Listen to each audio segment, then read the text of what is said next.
one word from God can change your life. You're listening to Daily Prophetic. For some, time has felt heavy. You look back and you see delay, interruption, tiredness. You see opportunities that have seemed to slip through your hands.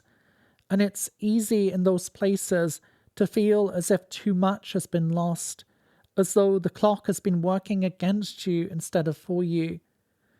But the Lord says, trust in me, that I am turning things around. Do not be afraid, for I am giving you back time.